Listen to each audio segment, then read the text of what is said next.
And because, in the quantum world, you don't need time. So, this whole concept that we have that, oh, you got a trauma now, is going to take you probably 30 years of therapy to get somewhere. You see my point? Like that just limits you. Yeah, Why would you want to right. put that spell on you? So Yeah, my whole thing is yeah. quantum coaching completely traverses the space and time with it's instantaneous. Like you are basically healing yourself as you're communicating with me, because that's what I want for you. All right. So let's keep the conversation going. All right. So I have to ask you this question. It's kind of out of the blue, but I was thinking about it. So you being a NASA scientist, do you believe in aliens? Passion, inspiration, determination. Are you ready to jump into a better life? Welcome to our program, Jump Into It. Welcome to Jump Into It, a podcast and live show to help women jump into a better life, whether it's work, play, or your career. Thank you so much for joining us today. We have a very exciting guest with us that is really going to open up our horizons in many different aspects that we have not considered or explored or discussed in previous podcasts. So I want to first let you know that Anita Booth, our co-host, has joined me, and our special guest, drum roll, is Shehnaz Sona. She is a NASA rocket scientist, and she also defines herself as an alchemist on a transformational journey. So she is combining spirituality with science, which is sometimes two different mindsets, but she's going to be able to better explain what that is in her journey. So thank you again, Shehnaz, for joining us. Thank you, Gabrielle. Thank you, Anita, for giving me this opportunity to jump into it with you guys. Excellent. So to give us a journey of how your life evolved. You came from Pakistan and then you end up in Los Angeles. You had a very dynamic life around that. You came from one culture and submerged yourself into another culture, and to rise as a woman in that in our northwestern culture. So can you share with us a little bit about the journey and your biggest challenges as a woman? Yes, I have to say that it's an interesting that both culture is patriarchal in its own way.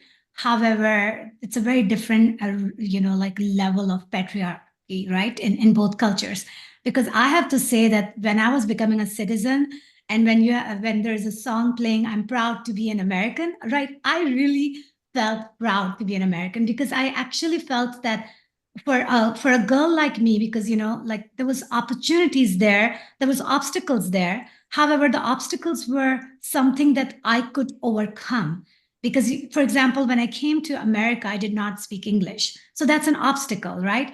I did not have any money, that's an obstacle. However, I feel like that, and maybe I can say thanks to capitalism, that I was able to basically work hard, right, and keep on doing what I had to do. I was not given that freedom in Pakistan, because in Pakistan, the culture that I was raised in, and I know it's been changing and evolving, it was very limited for girls, right? Girls were meant to pretty much have a certain lifestyle, and it was mostly being a homemaker, right? And even if you do get education, most of the time, depending on your husband, you may not ever work, right? So that limitation was always there. It's like whomever you marry gets to decide what you're going to do with your life. So that becomes like a gamble. And that's how I was raised. All my life, I was groomed with the mindset that I'm going to have arranged marriage. So I was very aware of it. I knew that if I fall in love, then that's not a happy ending, because generally when people fall in love, they have to run away because the culture does not accept them. And when they run away, they always get caught, and either they end up dying, or either they end up marrying a different people who are worse, who are not very good match at all, because it's done in a urgency, right? It's a very close-minded culture, I have to say. So for me, the very fact that I knew that I'm going to get arranged marriage, I was aware of that. I also knew that I would love to be able to understand Star Trek, because I watched Star Trek and I wanted to understand it.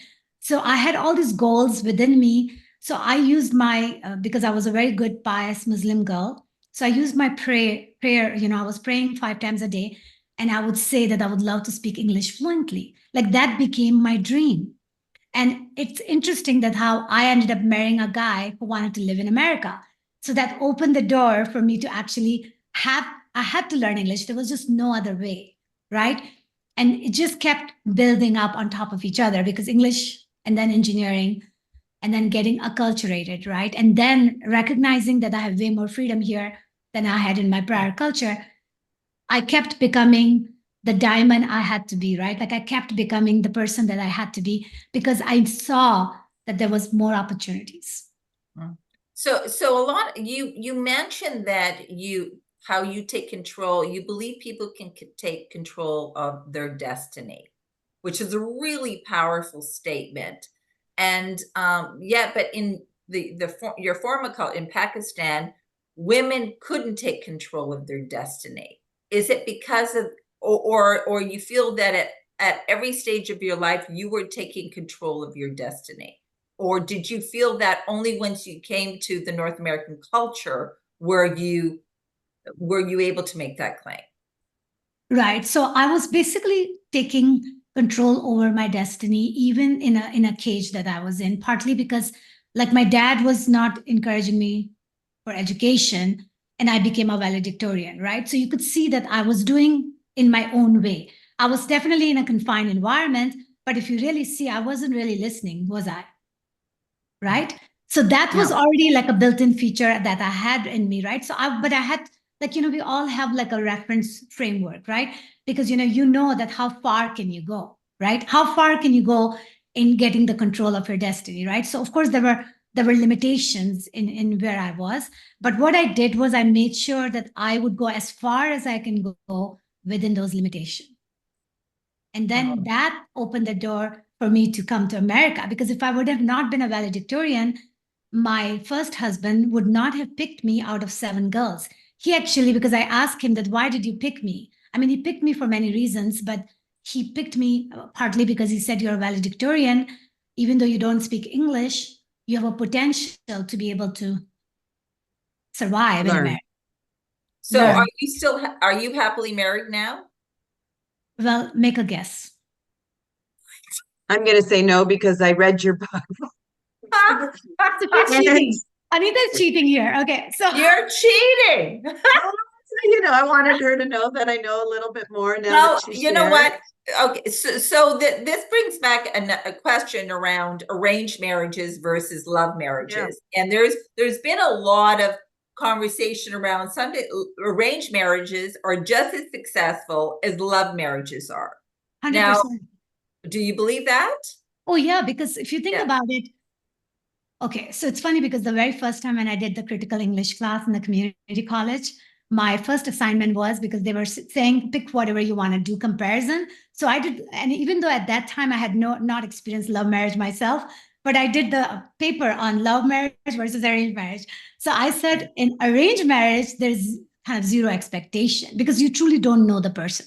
Like you have no clue about the person. So for the most part, you're going to learn about them after you marry them, right? So it kind of, in a way, because you didn't live a salad days like you do live in love marriages, right? So love marriage, you get disappointed because you have expectation, and then the person is no longer behaving the way they were before the marriage. Mm-hmm. So I think that so there are pros and cons in both cases, but my whole thing was that with arranged marriage, the fact that when you are already willing to settle for your life, for the rest of your life, especially coming from a culture, religion like Islam, it's all about marrying this man forever, right? Because otherwise you're going to go to hell. So it's a lifetime commitment you're making. It's not something that you can just try for 1 year and say, okay, you know what, it didn't work out. It doesn't work like that. So, but then you are already groomed in the culture where you're already told that your life is never yours, right? Because when you are being raised, you don't get to do anything you want. And then you are thrown into this whole, generally it's extended family, where it's not just you're marrying a husband, you're marrying everybody else that comes with the family package. And then you just have to learn to adopt, learn to adjust, learn to integrate, and learn to accept. So that's the arranged marriage culture that we come from. The good thing about arranged marriage is that it's not done by one person, it's done by entire family. So there is a family, like your mom and dad are part of the decision making. The person who brings the proposal knows both party, and they kind of are selling to both parties that, you need to connect because this girl is amazing. You need to connect because this guy is amazing, right? So, and then people are trusting each other. So there's a lot more people involved, right? Before the actual groom and bride gets involved. So there is, and then they always look at the family and the education and whether you're going to be able to support the girl, all of that. So they kind of account for all the things that when love is blind, right? So in the love marriage, you don't have that because you're not looking at the resume before you fall in love, right? So there is a difference in both cases. Well, I think now with online dating, which I know it's for, is that you start looking at the resume first, right? Like it's not as right. So online dating has just exploded as a way. So there's actually the filtering on more on facts and images than actual chemistry. And then, right, is the initial filter, where if you're in a social gathering, I find that it's more the chemistry of that person, because then, when you're in physical closeness, you feel so much of that person's presence, where on a screen, it's just data points. At least that's my perspective. Right. And I think maybe online dating depends on what generation you're in or what platform you're using. Whatever little online dating that I did not have a good experience. And based on my understanding, I learned that everybody's selling a perception based on what they really want to sell.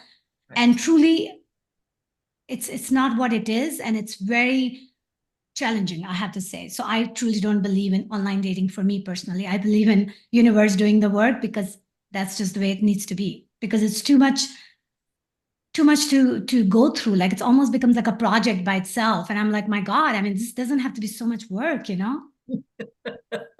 That's true. But the interesting piece about the relationships, whether it's online or arranged, I feel that when it comes right down to it, isn't like when you had your prearranged marriage, there's that, you said it, Gabriel, there's an energy, right? There's something, you're either, and I think we've all had this happen where you're either you feel instantly connected, and like somehow you're being drawn together for whatever reason. And then there's in other ways you grow to build that connection. But if that energy isn't there and compatible, I find it interesting how you went against the grain, Shehnaz. So at some point you realized your first marriage wasn't, what you wanted. And I think I recall you saying your father actually ended up supporting you, which is probably interesting, again, in your culture, that he came and agreed with you, right? I don't know if you want to share a little bit about that. Oh yeah, that was quite amazing, because my father, even though he was very, I would say he was very much exuding patriarchy, because that's what he was groomed to do as a man. And I did not necessarily agree with his methods growing up. However, when I was at the verge and cross section of divorcing my first husband, he actually came and lived with me for 3 months because he wanted to stop the divorce. And then he came to me one night and he told me that, what I've seen and how you get treated, like based on, because he was there and he was seeing how I was being treated. And the fact is, they knew that he was there, right? So he knew that the way they're treating you in my presence, I don't even know how to treat you when I'm not here. Right. But I can tell you that I can see that you have reasons to no longer continue with this man. However, just know that I won't be able to support you in any which way, but I approve of your decision. And that to me was like the like a treasure coming out of his mouth, right? Because I never looked for support from him, but I would love for his approval. And the way the culture works is that when we divorce, actually, they don't ask the woman whether you agree. They ask the dad whether you agree. So we had to go through the entire ceremony. It's a very religious ceremony. And then they basically, and it was funny because even in the ceremony, the guy who was announcing the divorce, he actually said that the reason the divorce is occurring because the man wants to divorce the woman, right? He said that. And then my dad basically interjected and he said, no, it's the other way around. And that required him to be pretty ballsy, right? To say that in front of the priest. But he did, because he made a point that, no, it's my daughter wants a divorce and I'm in agreement with her decision. And that to me was the most amazingly loving thing my dad did, because I almost felt like I have someone protecting me. Yeah.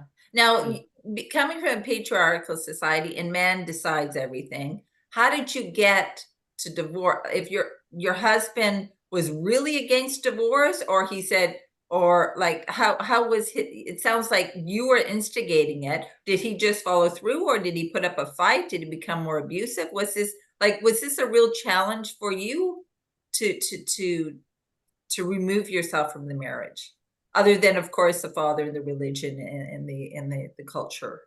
Right. I think the challenge was that I actually asked him for a separation. That was my step number one, because I said, let's do a temporary separation. But it was going towards divorce. Of course, that's where I was headed.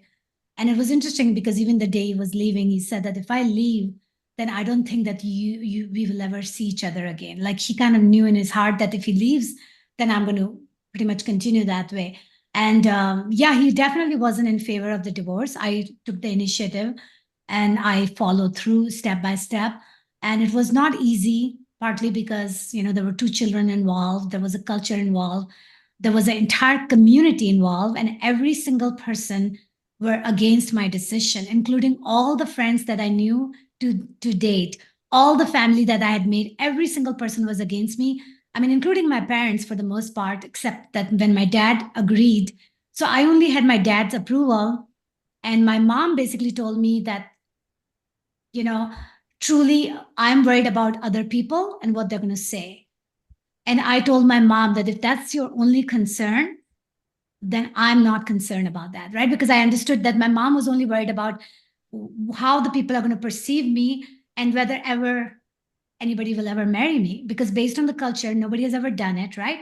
So my mom had a different perspective on it. So just knowing that, it was very hard for me because I had nobody standing in favor of what I was doing. You had to be really strong. It was very, you have to be really strong when you have everybody saying no, no, no, and you know in your heart that this is the right thing for you and this is the journey, and that takes an enormous amount of courage. So congratulations for that, because I'm just going through divorce. Oh wow! I'm just getting, so I really sympathize, because I know what a journey it is and what an emotional roller coaster ride it is. And it really does take a lot of courage to make that change. But, when it has to be done and that's the right thing, you've just got to do it. So, there's no turning back. So I wanted to talk also about your book. So the quantum being, and Anita referred to it because she read it. So can you talk, what is it about, and what inspired you to write it? Yeah. So I'll start with what inspired me to write it, because it's connected to what it's about. So the reason I actually, because of my dynamic life and because of my journey of becoming an aerospace engineer, working on state-of-the-art programs, and having a lot of interesting travel and interactions with people. And when I would share, because they would ask me that, where are you from? Naturally, because of my accent. And then I would tell them. And then once they knew a little bit more about me, they wanted to know more and more. And it was very interesting that I realized that my story is inspiring. And therefore, people would recommend me to write a book. And that started happening like when I came to LA in early 1990s. And I knew back in my mind that it's going to be important for me to share my story. However, COVID happened, right? And it opened the door for all of us to start doing things that we were not doing before, because I was no longer spending time driving and getting ready. So I ended up realizing that I had snippets of notes everywhere. And I said, you know what, maybe this is a good time and good opportunity to write my book that I know that I have to write it one day. It's not going to be any better time than that. Not only that, COVID happened, which was one reason. The second reason for me personally was that my oldest son, whom I have been single-handedly being a caregiver because he's a special child, he ended up going to university. So that was another reason for me. For the first time in my life, I truly was completely by myself. Those two reasons really kind of ignited that fire in me. And then I said to myself that I'm not Angelina Jolie, so it's not like anybody's going to give a damn to read my book if I just write about my journey, right? I mean, nobody knows me. So I said, what I'm going to do is I'm going to make a combo platter where I'm going to talk about me so people can understand and connect with me, so understand where I'm coming from. And then I'll share all the wisdom I've acquired, because I've been to many mystery schools, I have taught Kabbalah myself. I understand the relationship between quantum physics and Kabbalah. And I wanted to make sure that I explain people that someone like me, who was really pretty much groomed to be in a very, very self-contained structure, ended up flying as far as I have. If someone like me can do that, then anyone can do it. It doesn't matter even if you're in a prison right now listening to this interview, you can truly fly if you really want to. You have to want it, of course. That's what I believe in. So I wanted to How do you get there? How do you get to the flying? How do you How- take flight? how do you take flight? That is what I had to share, right? So that's what Yeah. the quantum, that's what birthed the quantum being, because we are the quantum being, because quantum physics explains that at the subatomic level we're all the same. Right. And we are always in a state of being, because we're not static, we're dynamic. So right there, that pretty much says that the power you seek is the power within. Was there ever a time that when you were going through, your life and in these experiences, can you share your own personal internal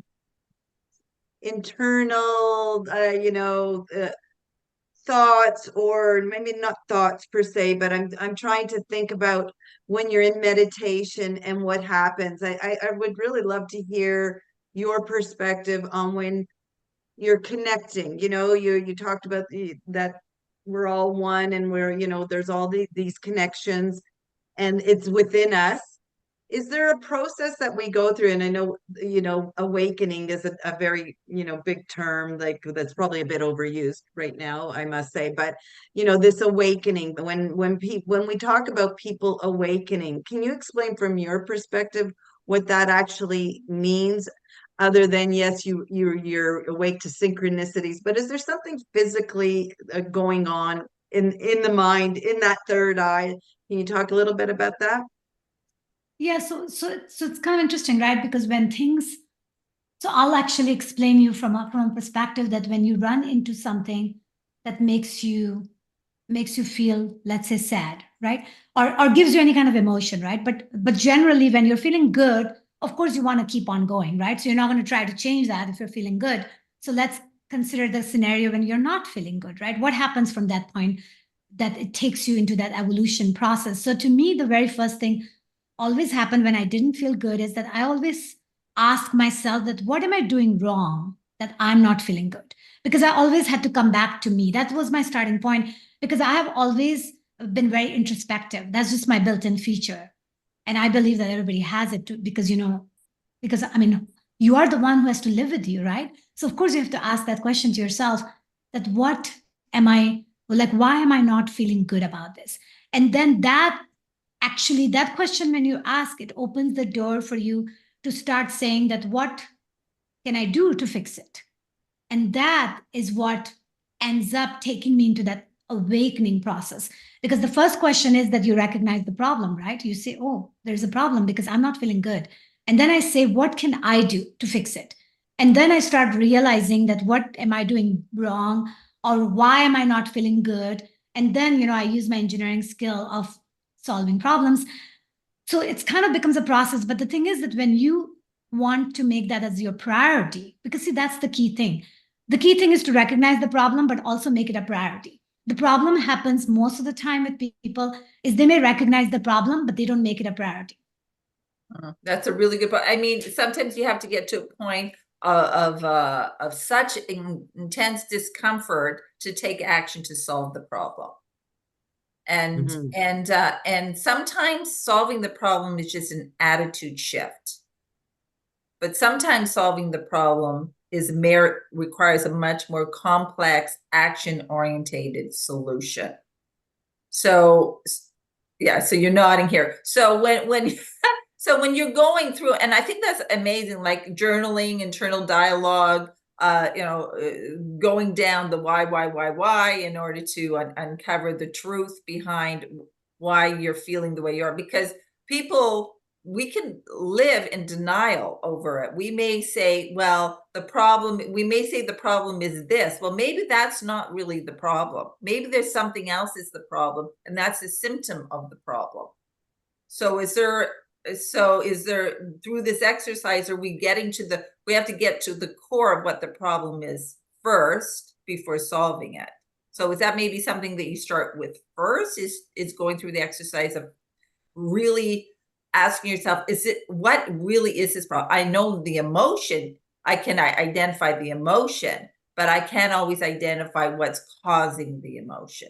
Maybe it's the immediate surroundings, or maybe it's trauma from my past, or I don't know. Do you believe in your religion? Do you believe in past lives or not? Do you believe in that we're picking up pain from our ancestors? Within your religion, have you opened yourself up to other beliefs outside of your religion, or are you just curious? I know I've kind of gone three different directions here, but No, that's perfectly fine. yeah. So, yeah, as far as the religion goes, religion does not believe in past life, at least the one that I was part of. I don't relate myself as a religious person. I basically say I'm a spirit in the human body. I actually use every faculty that I have, both spirit and science, to make sense out of things. As far as the past life goes, based on my understanding of time, and when you really understand how Einstein explained time, the past and present and future, they're all converging together. So, however, I do understand that we carry in our DNA the information that was passed down through our heritage, through our lineage, through our ancestor. And depending on what we're interested in and what we are tapping into, we can definitely connect to a life that is happening right now, but we're accessing it as kind of like, like people say past life, right? So everybody has their own understanding and perception of time. So of course, what I'm saying is that, yes, I agree with the essence of what you're saying.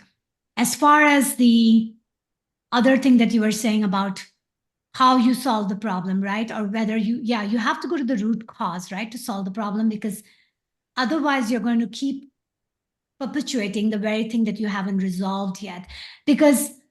And then the next thing that you said about that depends on how complex it is, whether you just have to shift your attitude or you have to change people and divorce people or do something extreme, right? Right. That all depends on how you're solving the problem. And also it depends on how long you were not aware of the problem that you were perpetuating. Because see, the thing is that we live in a holographic fractal reality, which actually means that fractal is a word that people can look up. It's a pattern.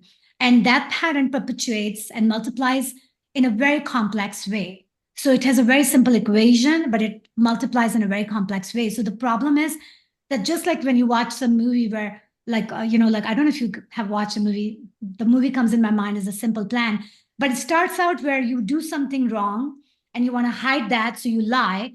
And then because you lie, you create another problem, and then you have to lie bigger, and then the next thing and the next thing and the next thing. And now you've done so much mess that it becomes like impossible to get away from, right? That's an example of fractal holographic reality, by the way, because that's what happens. So, and that's why it makes it so hard sometimes to truly like take away all that chaos to find the actual real reason you created that mess on the first place. Excellent example or narrative around that, because it's if you live in denial for so long over something and then you pile one lie on top of the other, the truth gets so buried, and when you start believing those lies, or people try to, the gaslighting, try to get you to believe their lies. And then you don't know what the truth is anymore. But this is what I believe, is that the essence of you knows the truth. It may translate into disease, where it's trying to wake you up that there's something wrong here, that this is off balance, and maybe it's just a pure emotion. But your mind is one element, but your emotions are another. And sometimes, at least, I'm talking about my journey, is that they don't always align, and you don't know why they don't align. And then that, I think, is where you're not linking up to what the truth is, or what in order to be able to solve the problem and to articulate what it is. Like, you gut knows, that there's something wrong, it's messed up. And everybody said, well, what is it? What is it? I said, I don't know. I can't articulate it because I'm so buried in all this denial and these lies. And, maybe it's propaganda or whatever, like it could go on, a micro level or a macro level. But it's, yeah. So that's very, I love that the insight is that, sometimes you got to really dig deep. And maybe you lost the truth when you were a little girl, or maybe you lost the truth when you, with society can make you live in denial over what the truth is. How do you feel about our society today? Are we living in our truth, or how close are we to living in our truth and living in to fulfill our destiny as people in North America today?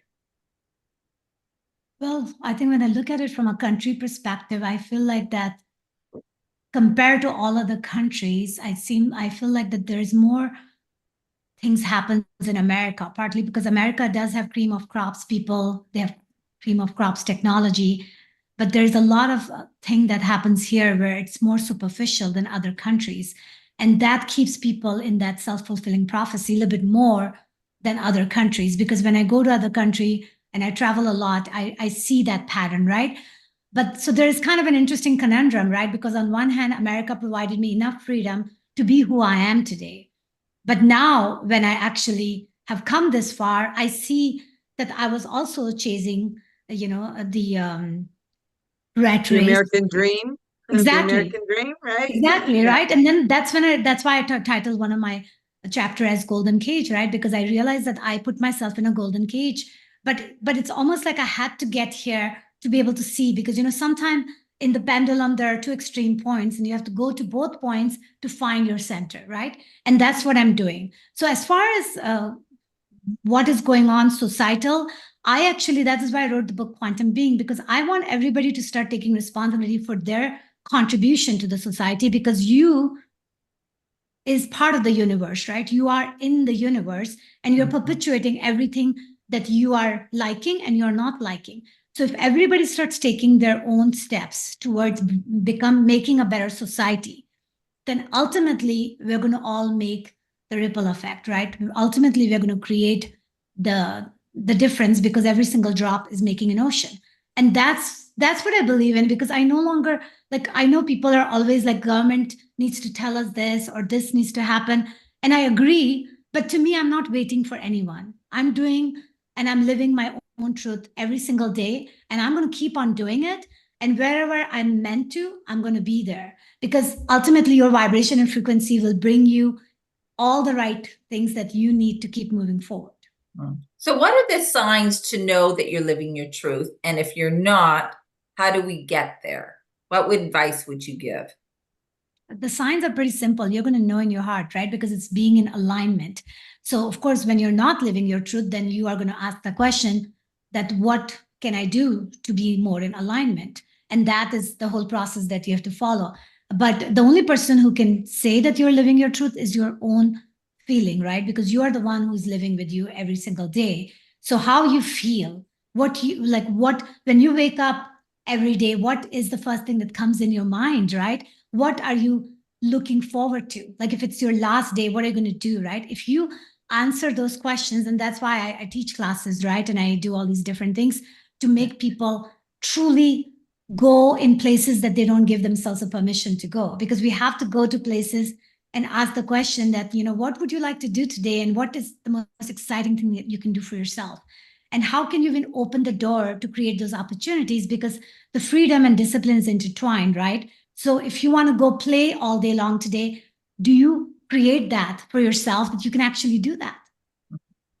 That's true. Do you believe that, sorry, I just on that note, do you believe that everybody has the same potential? Like, we all read different books, and one lady that I know Gabriella and I both read, she talked a little bit about how that we come with a certain amount of, whether it's this ability to manifest or this certain energetic pattern that is dictated to us almost through DNA. So, you know, everybody always says, if you try hard or if you focus hard, like I don't necessarily believe that that is the case for everybody. I think yes, can we all be more positive and do all these things, but I almost wonder if we all have that same capability within our gene, within our DNA to manifest anything we want or live our happiest life. Yes, we can take steps and be more happy, but do you follow what I'm saying there? Is Yes. that something that you've thought about or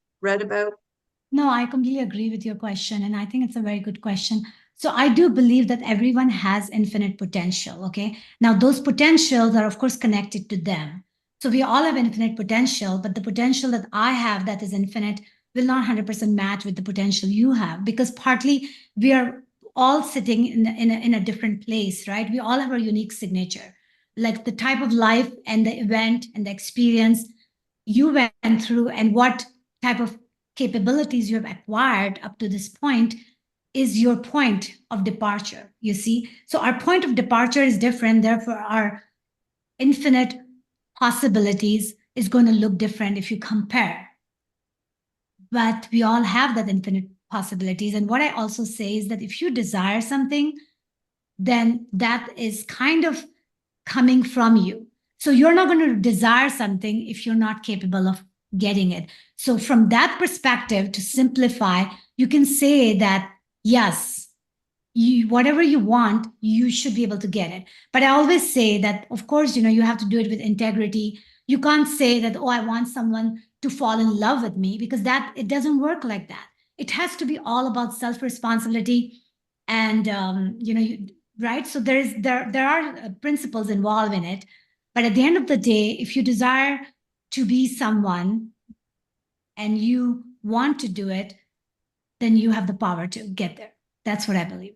So there are many tools. Thank you for that. So there are many tools around manifestation, right? So the visualizing, meditating, writing down, affirmations. Are you familiar with these tools? Yes, of course I'm familiar, but I actually use it I don't, I live, I think of everything from multidimensional standpoint, and and when you look at both quantum physics and Kabbalah, they both explain the key principles, right? So basically, when you want to manifest something, you have to make sure that you are embodying it emotionally, right? You are physically doing something every day to bring that closer to your reality. You are making a plan on how you're going to get there, and you do believe in yourself that you actually deserve it, right? So there's all these things that has to come together, and then you can create whatever methods. But I don't, so for me, I've always been like, how someone would give you exact instruction. Like, let's say I'm a health coach, which I am truly. But if you come to me and say that, can you please tell me exactly what to eat so I can be thin? I don't work like that, because I don't even agree with that strategy. I actually will teach you so you can decide what you should eat. That's how I do manifestation as well. I don't like to give that, oh, you need to journal every day if you want to manifest, or you need to do affirmation if you want to manifest. I believe that we all know how we're going to do it, but you need to know the conceptual understanding of how to do it. So it kind of goes back to that everybody has a unique DNA or footprint, and our infinite ability to be who we want to be is unique to us, as well as the way to manifest what we want in our lives. 100%. 100%. So it really, yes. So it's really an inward journey, and an individual. So it's not like a template that we all follow. It's the template is, there is first, not really a template is the right word, but it's more like embellishing or embracing an inward journey to be able to bring forth what you want that's best for you. 100%. Everything that I teach is all inward journey, and it's all lifestyle journey, right? So everything that I teach will ultimately, you are basically changing your life. It's not you're doing it for one day, because if you really want to be that type of person who wants to be able to keep on, matching up with what you want to envision, then you're going to have to make that lifestyle change to really embody it in every level.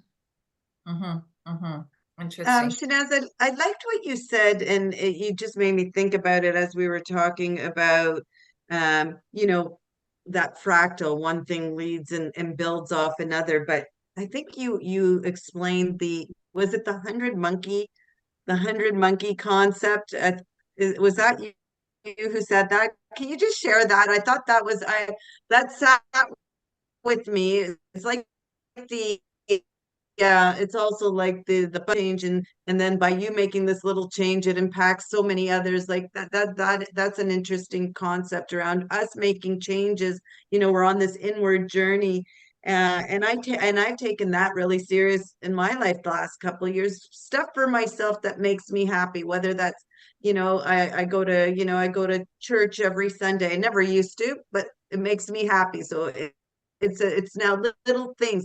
You know, yoga every day, or now I've added walking, and these things that, you know, my girlfriend's like, oh, all of a sudden now you're doing all these things. I'm like, oh, it just feels right, you know, like it's one step leads into the other. And that made me think about the hundred monkeys. So I'm going to turn it to you to explain what your concept was there. Right. So like every single thing in my life has been very interesting. So like even like, I mean, I guess I can pick any stories, but even the whole story of, for example, I was writing this book, right? So the quantum being, and at the same time, Elizabeth April was teaching a workshop on quantum human, right? So that, and I have been listening to Elizabeth April on a YouTube. So right away, step number one. So I'm explaining you how Jacob ladder gets built on top of each other, since that's what you're asking. I actually said that I'm writing a book on quantum physics. This woman that I really like and follow is teaching a workshop on the very subject that I'm writing a book on, right? So right away, I said, you know what? I need to take this workshop. I usually never take the workshop, but I was curious that what she's going to share, right? So I took a workshop. And then right after I took the workshop, I sent her an email saying that, you know, I'm writing a book on this subject, and this is my credential, and this and that. And, you know, and I kind of gave her a little bit of my information about my book. And of course, she emailed me back and she said, I would love to talk to you, right? So the interesting thing is that I noticed something, right? And I did that. I attended the workshop. I also write her an email. We ended up talking. And when we were talking, she told me that I'm recording for my own sake, but this is not going to be published because I don't interview I don't interview people. It's because her channel is more about her speaking all the time, most of the time, right? So I agreed with that. I said, I'm grateful to have 1 hour with someone whom I really adore, right? So I had that 1 hour with her. And towards the end, she said, if I don't publish this interview, then that will not be good because this needs to go out. So that interview was my first interview that made me more visible in the public arena. And I had 50 emails came through right after that interview in that 1 week for the first time, where people were like interested in what I had to do, right? So you see how one step led to another, and that is the reason that interview was being listened to. A girl who's living in Slovenia, and she basically said that I need to connect to Shehnaz. So she sent me a message on LinkedIn, and then we became friends. And she's the one who told me that you need to write email to Alex. And then you see my point? So all of these steps. And look at I how watched many Alex, people, and now you're here, right? Like, I'm like, we exactly. got to talk to this lady. That's right. That's So right. you see how, and in the process of doing all these steps, I touched many lives. I actually affected many lives, right? So that's how the 100 monkey effect works. And that's how you yourself are continuously adding one and one more and more layer of gold dust in your life. I love it. Interesting. I love it. Wow. And you mentioned a few times that you're a quantum coach. Can you explain what that is versus, say, a life coach? Yeah. So, I mean, technically, I'm a health coach, certified health coach. I definitely have lived a very interesting life. So I'm a life coach. When I say quantum coach, I actually help people when I do one-on-one coaching. I truly help people in a multidimensional way, because I actually want them to be able to see whatever they're not able to merge with from many different perspectives, not just one. And that is why I call myself a quantum coach, because first of all, I actually believe that we can decide what timeline to hop on. And because, in the quantum world, you don't need time. So, this whole concept that we have that, oh, you got a trauma now, is going to take you probably 30 years of therapy to get somewhere. You see my point? Like that just limits you. Why would you want to put that spell on you? So my whole thing is quantum coaching completely traverses the space and time with it's instantaneous.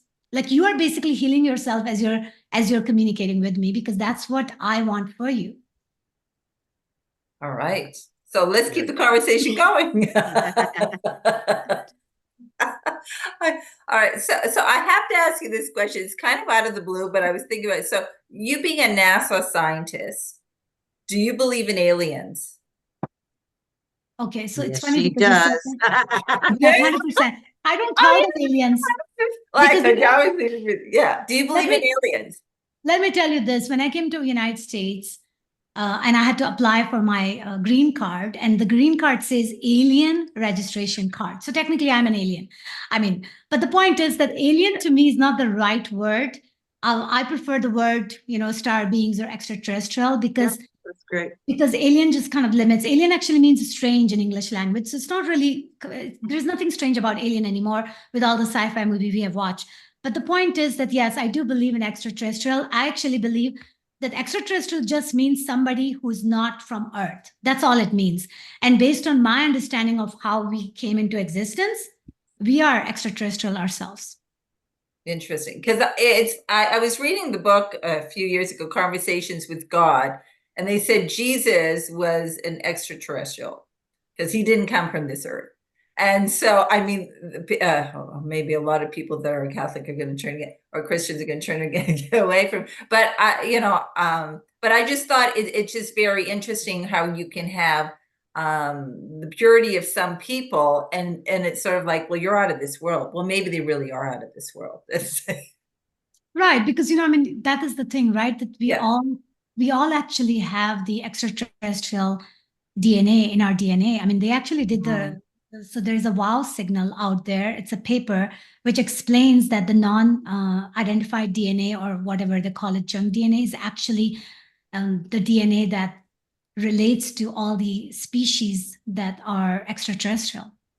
So when you say extraterrestrial and you're saying everybody comes from that origin, are there some that are coming to this planet now that like visiting the planet, and like how are we impacted by extraterrestrial?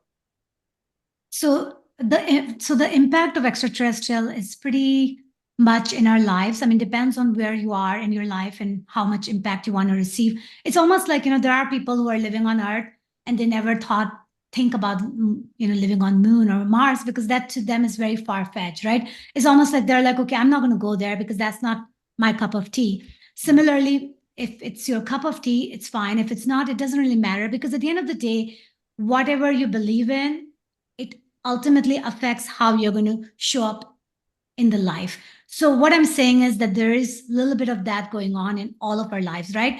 I personally have always believed, just like insect, when you look at the insect, I mean, when you look at the insect under a microscope, they look worse than any extraterrestrial you've ever seen in any sci-fi movie, because they look pretty challenging. So the point of the story is, right, that it becomes a perspective is what I'm saying. But then it gets into, and I know we don't have time for that, but what it gets into is that, yeah, they are interacting with us, and it depends on whether we want to interact with them or not, because it's not like, it's all about frequency and vibration, right? So if you don't believe in it, if you don't want to even do anything with them, you are already very much lost in your own life drama every day. You're not going to run into them, because you truly are, you are in your own movie, because we all are in our own movie, right? So it depends on where you are and who you are and what you want to be. Then your interaction is going to be affected based on that. And the whole thing that gets very interesting for me personally is that I look at us and what we interact with, and how everything gets into, in our reality, is very different than what we have been taught in classical physics, which is where quantum physics comes into play. So what happens is that this whole thing that we have created, where we create a space between each other, and how we believe that, if you're living here, you're living over there, you're far away, all of that concept starts converging in a different way when you start converge science and spirituality and quantum physics and holographic reality. So what I'm saying is, basically, it makes it pretty obvious to you that everything that you really interact with is an illusion. That's a whole other Oh, wow. episode, Okay. Shehnaz. That's what a way to end it. Everything is an illusion. And if it's all an illusion, we can change it, right? Is that because Exactly, because it's your movie, my God. it's So my why don't you? movie? Yeah. It's your movie, and you're the only star in the movie because you know what? You're the one who has to live with it. But like this is, when babies are born into war and are starving and have early death, like, are you saying that's their movie? Like, like that's always, as an adult, it's easier to say, yeah, I was accountable for this, I was accountable for that. But when you're so young and innocent, how can you, and something horrific happens to you, how can you say, well, that was their illusion? Yeah, the point is that you go through and you feel it, right? And the feeling is not an illusion because you do feel it, which is the reason when you feel something, you have to take responsibility for it. I was born during the war, so I was the baby, right? I was smiling because I had no clue during the blackout. I was also a girl who was, who went through something that is horrific, right? At the age of 7. So the point of the story is I went through all of that because that is what got me here today. You see my point? So at the end of the day, nobody is given, like, like, especially when people go through extreme situation, that doesn't mean that it's end of it, right? You decide whether you want to make that as your end or you want to make that as your beginning, and depending on where you are. So like that to me is like, see, even when you are listening to a news and you hear something that makes you sad, then right there, you're not really helping solve the problem, are you? No. You're not. So you might as well. So to me, like, either you do something about that sadness that you're feeling for that person or that country by doing something that can help them, or otherwise, because you don't want to perpetuate the problem that's already there, right? You want to become part of the solution. Mm-hmm. Excellent. Okay, well, thank you so much, Shehnaz. I'm just realizing the time here and we're just wrapping up, but thank you so much. And if somebody wants to learn more about you and wants to connect, and maybe there's some coaching or learn more about your book, where do they go? So basically, they just go to the website, which is my first last name combine.com. And yeah, they can find all about my courses that I have available and the book. And my book is an audio as well. And and then they can sign up on my mailing list if they're interested in any kind of adventure, because I teach classes. I always send an email out. I'm planning on ultimately traveling the world with people. All of that will come through the email. So yes. Are you going to come to Toronto, where Anita and I are? That's where you guys are. That's good to know. Yeah. Well, I mean, you can create a very good gathering where we can do live body activation. Yes. Yes. Yeah. All right. Talk more about that. We certainly will be speaking more about that. Thank you so much, Shehnaz. I am was so stoked that you agreed to be here tonight with us, and we will certainly share with you the podcast once it's uploaded. But I'll turn it back to Gabriella to wish everyone well. So thank you very much. Our next show, we'll have another fabulous guest whose journey is sure to inspire you. To learn more, join our Jump Into It Facebook. We're also on Instagram, YouTube channel. You can also listen to your Jump Into podcast on your favorite platform. We are on Spotify, iHeartRadio, Apple TV, to name a few. With the courage and knowledge to bring your ideas to life, be ready to jump into it. Thank you for listening. Get ready to jump into it.